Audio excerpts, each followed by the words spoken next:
Salutare tuturor! Bine v-am găsit pe canalul nostru de YouTube. Astăzi vrem să vă prezentăm Toyota BZ4X.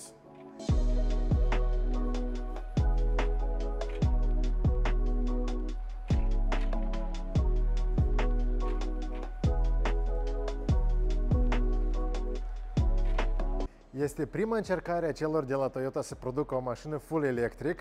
Ea a fost concepută împreună cu cei de la Subaru, deci aceeași mașină o puteți găsi și sub sigla Subaru, modelul Solterra. Și acum haideți să vedem ce prezintă mașina. După cum am spus, acesta este primul automobil electric de la Toyota și face parte din gama BZ, descifrată Beyond Zero. BZ4X este un SUV confortabil și spațios, care are un nou sistem de tracțiune integrală cu două motoare, unul pe axa față și unul pe axa spate, și un sistem de baterii care este incorporat în podeaua mașinii. La exterior este un SUV de dimensiunile lui RAV4, însă Toyota ne promite că are mult mai mult spațiu în interior pentru picioare. Pe partea de design, băieții de la Toyota au încercat să-l facă extravagant, ca să fie mai arătos în trafic. În același timp au inclus și unele elemente de aerodinamică, de exemplu cum ar fi prizele astea pe unde trece aerul și ajută la economie și la autonomie mai mare. La fel, ies în evidență inserțiile astea de plastic deasupra roților, practic avem aripa și în bara față și la fel avem și inserția asta deasupra roții din spate, toate făcute ca să creeze o senzație de un SUV mai mare decât este de fapt, dar fiți de acord că arată foarte bine și într-adevăr se deosebește cu ce ochiul nostru este obișnuit zi de zi. Pe lângă asta puteți observați și luminile care arată foarte bine. La fel, capacele oglinzilor sunt vopsite în culoare, deci el e un negru, dar e identic cu inserțiile care le avem pe aripa față. Barele longitudinale la fel sunt de culoare neagră, atât și pe spate spoilerul au făcut de culoare neagră lucioasă, plus stopurile spate au elemente de culoare negru. Toate astea s-au făcut cu foarte bun gust, s-a respectat regula celor trei culori și mașina într-adevăr arată elegantă. Sunt disponibile două tipuri de tracțiuni, tracțiune față și tracțiune integrală. Modelul cu tracțiune față vine cu motor electric în față, respectiv generează 150 de kW, echivalent la 204 cai putere. Modelul cu tracțiune integrală are, cum am spus anterior, un motor pe axa față și un motor pe axa spate.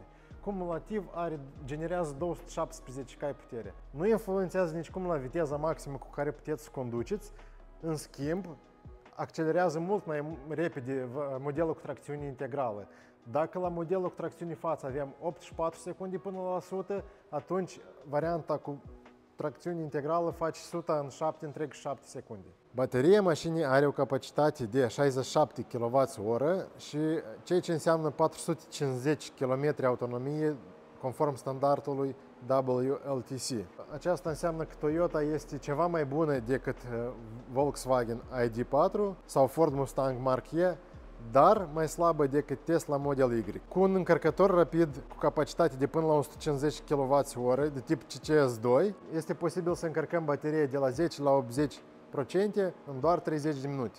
Portbagajul este suficient de spațios, are 452 de litri capacitate, dar în același timp, dacă aveți nevoie să transportați ceva mai voluminos, simplu puteți rabata scaunele spate și utiliza inclusiv spațiul de pe al doilea rând de scaune.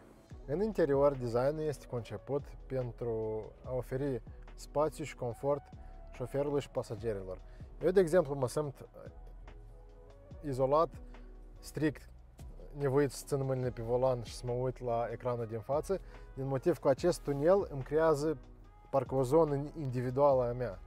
În același timp, ecranul din față este informativ și este foarte comod de a conduce. Practic, vezi toată informația necesară. Nu mai e nevoie să atragi atenția la ecranul de bază al sistemului multimedia. În același timp, practic, pe volan sunt butoane fizice, ceea ce pentru unii e foarte important, oamenii mai ales care nu iubesc butoanele tactile, care din greșeală pot fi apăsate. Deci aici avem butoane fizice adevărate și ele sunt multe, arată foarte futurist, similar ca și butoanelor pentru climatizare. Cu părere de rău, nu toate mașinile moderne au aceste butoane. Mulți producători renunță la ele din motive de a economisi, de a reduce costul mașinii, dar multor le lipsesc. Este interesant faptul că Toyota a renunțat la torpedoul pasagerului din față. Iată aici. Justificarea lor este că acum pasagerul are mult mai mult spațiu pentru picioare. Dar în același timp, cu părere de rău, ne lipsim de un spațiu de depozitare în plus. Consola centrală a fost creată ca o continuitate a ecranului de bază. Este din plastic negru lucios și se combină perfect cu ecranul de bază. Pe mijloc avem joystick-ul selectorul schimbătorului de viteze. Pentru a schimba viteza în drive sau în rear, este necesar să-l apăsăm puțin în jos și respectiv în dreapta o punem în drive și în stânga în rear. Parking-ul doar se apasă pe buton și atât. Lateral avem câteva butoane. Aici avem frâna de mână electrică, funcția Hold pentru frâna de mână electrică când opriți la semafor și butonul de activare a funcției One Pedal pe care urmează să o testăm când ieșim cu mașina în trafic. Deci, practic, datorită acestei opțiuni, puteți conduce mașina doar cu o singură pedală, adică ea este și pe rol de accelerator și pe rol de frână.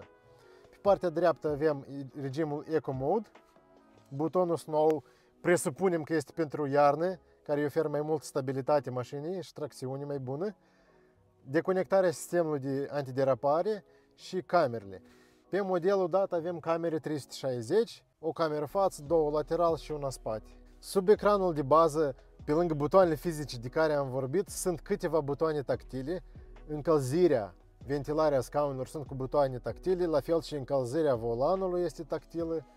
Regim Eco, butonul auto pentru climatizare, încălzire geam spate și oglinzi, încălzire, deci defroster pentru geamul față. Și cu ce se laudă și Toyota și practic mașinile moderne, încărcător fără fir pentru telefon, noi l-am testat, pare să funcționeze bine.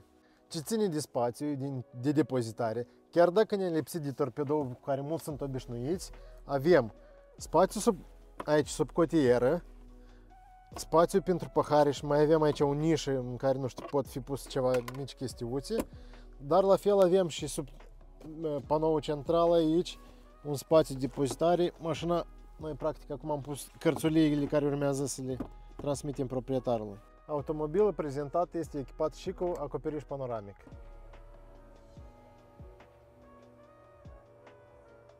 Scaunele mi-au plăcut mult datorită faptului că sunt ergonomice, nu am simțit careva disconfort stând în scaun și un mare avantaj este că are suport lateral foarte bine reliefat, la fel și partea de jos. Marginile sunt reliefate și este confortabil să stai, practic nu lunici, chiar dacă el este tapițat cu piele eco și ai putea crede că poți lunica. Un mare avantaj este că pe lângă încălzire au și ventilarea scaunelor. Cu toate că am condus mai multe mașini și cu performanțe diferite, nu mi-am făcut careva așteptări de la Toyota BZ4X pentru că din start este o mașină pentru oameni de rând. Și vreau să vă spun că mi-a plăcut foarte mult faptul că ea se conduce plăcut. Deci nu accelerează mega impresionant, nu oferă senzații de driving, nu știu, de nedescris, dar este plăcută. Chiar poți să o conduci și nu mai vrei să ieși din mașină și poți tot să mergi. Volanul este foarte ascultător și responsiv, practic îl puteți roti cu ușurință și ce este plăcut nu doar la Toyota, dar la mai multe mașini electrice e faptul că accelerările sunt așa cum ți le dorești. Ai suficient curaj să apeși mai tare pe accelerator, ea o să meargă mai repede. Nu, ea o să te asculti și o să meargă lin. În același timp, când ai nevoie să depășești un ambutiaj sau să depășești o mașină, te va asculta și te va ajuta pentru că are suficient putere și nu are timpul ăsta de așteptare din momentul când apeși acceleratorul și în momentul când se cuplează cutii de viteză. Pentru că mașinile electrice nu au cutii de viteză. Modelul dat l-am importat din China, deci este o mașină produsă pentru China. De ce? Pentru că din China prețul este semnificativ mai mic decât modelele importate din Europa. BZ4X pornește de la un preț de 22.800 de euro, preț pentru automobil la comandă, model cu tracțiune în față. Mașina pe care noi avem e un nivel de echipare mai avansat și are un preț de 26.900 de euro, preț de automobil la comandă. Iar dacă vă doriți un model cu tracțiune integrală, puteți apelați la noi să vă ducem unul la comandă sau, în viitorul apropiat, așteptăm și mașini pe stoc care vor fi disponibile cu cumpărare imediat. Tot mai mult și mai multe automobile electrice, inclusiv de la Toyota, vor fi prezentate în viitorul apropiat pe canalul nostru. Și dacă ți-a plăcut ce facem noi, urmărește-ne și fii la curent cu toate modelele pe care le importăm și modelele noi care apar pe piață.